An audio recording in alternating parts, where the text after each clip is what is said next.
ہماری آج کی کہانی کا عنوان ہے امید رکھنا اور دعا مانگنا، جو کہ لوکا 1 باب سے لی گئی ہے۔ ملاکی نبی نے یہودی قوم کو آگاہ کیا تھا کہ اس دن کے لیے تیار رہیں جب خدا ان کے پاس آئے گا۔ اس آگاہی کو 400 سال سے زیادہ کا عرصہ گزر گیا۔ قوم مشکلات اور مصائب کا شکار رہی۔ فارسی شہنشاہوں کے بعد یونان سے حملہ آور اور فاتحین آدم کے آزادی کی خاطر لڑنے والے عظیم رہنما یہودا مکابی اور چند دوسرے مکابی حکمرانوں کی زیر قیادت تھوڑے عرصے کے لیے آزادی کا شاندار دور نصیب ہوا، لیکن اس کے بعد رومیوں نے زور پکڑا اور یونان کو فتح کر لیا۔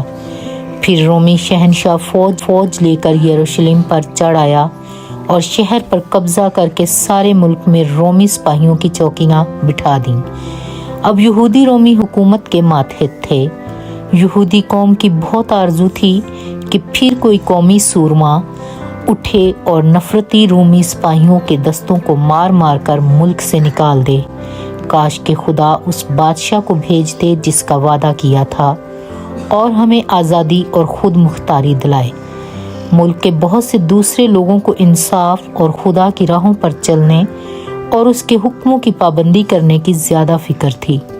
وہ بھی خدا کے ممسوح بادشاہ کے آرزومند تھے، لیکن وہ ایک ایسے حکمران کی راہ دیکھتے تھے جو نہایت جنگجو بہادر ہونے کی بجائے انصاف پرور اور بھلائی کرنے والا ہوگا۔ زکریا ایک کاہن تھا۔ وہ اور اس کی اہلیہ بھی دعائیں مانگتے تھے کہ خدا اس طرح کا بادشاہ بھیج دے۔ جب ان کی شادی ہوئی تو اس زمانے کے سارے شادی شدہ جوڑوں کی طرح ان کی بھی بڑی تمنا تھی کہ ہمارا خاندان بڑا ہو، لیکن سالوں سال گزر گئے مگر ان کے ہاں کوئی اولاد نہ ہوئی۔ اب وہ بوڑھے ہو گئے تھے اور اولاد ہونے کی کوئی امید نہ رہی تھی، لیکن اب بھی وہ پاک کلام کی ان آیات کے بارے میں باتیں کیا کرتے تھے جن میں بتایا گیا تھا کہ خدا ایک بادشاہ بھیجے گا جو اپنے لوگوں کو نجات اور رہائی دے گا۔ وہ دل سے دعائیں مانگتے تھے کہ خدا وہ دن جلد لائے اور اپنے وعدے پورے کرے۔ یروشلم کی ہیکل میں خدمت کرنے والے کاہنوں کو 24 فریقوں میں تقسیم کیا گیا تھا۔ ہر فریق کو سال میں 2 بار خدمت کرنے کا موقع ملتا تھا اور وہ ہر بار ایک ہفتہ خدمت کرتے تھے۔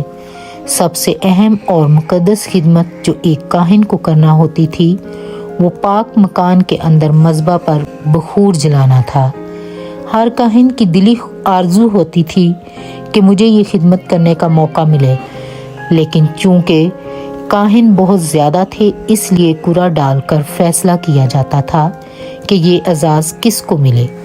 بعض کاہنوں کو کبھی بھی موقع نہیں ملتا تھا، حالانکہ کسی کو بھی دوسری باری نہیں دی جاتی تھی۔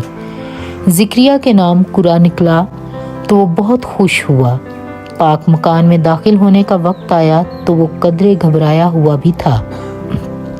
وہ جانتا تھا کہ میں اندر جاؤں گا تو ساری جماعت باہر انتظار کرتے ہوئے دعا کرتی رہے گی اور میں خوشبو جلا کر باہر آؤں گا اور ان کو برکت دوں گا۔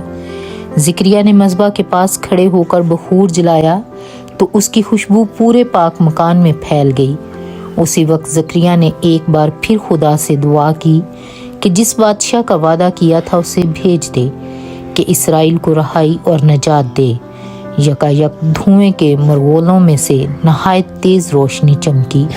زکریا نے گھبرا کر نگاہ اٹھائی تو دیکھا کہ خدا کا فرشتہ خوشبو کے مذبح کی دہنی طرف کھڑا ہے۔ اس پر دہشت چھا گئی، لیکن فرشتہ نے کہا، اے زکریا خوف نہ کر، خدا نے تیری دعائیں سن لی ہیں اور تیرے لیے تیری بیوی الشبہ کے بیٹا ہوگا۔ وہ خدا کا بھیجا ہوا پیغمبر ہوگا جو آنے والے بادشاہ کی راہ تیار کرے گا۔ تو اس کا نام یوحنا رکھنا۔ وہ خدا کے حضور میں ایلیاہ نبی کی طرح بزرگ ہوگا۔ خدا کا روح اس پر ہوگا۔ وہ بہت سے بنی اسرائیل کو خداوند کی طرف جو ان کا خدا ہے پھیرے گا۔ زکریا کو اپنی آنکھوں اور کانوں پر یقین نہیں آ رہا تھا۔ وہ کہنے لگا، میں اس بات کو کیسے جانوں کیونکہ میں اور میری بیوی دونوں عمر رسیدہ ہیں۔ فرشتے نے جواب دیا، میں جبرائیل ہوں جو خدا کے حضور کھڑا رہتا ہوں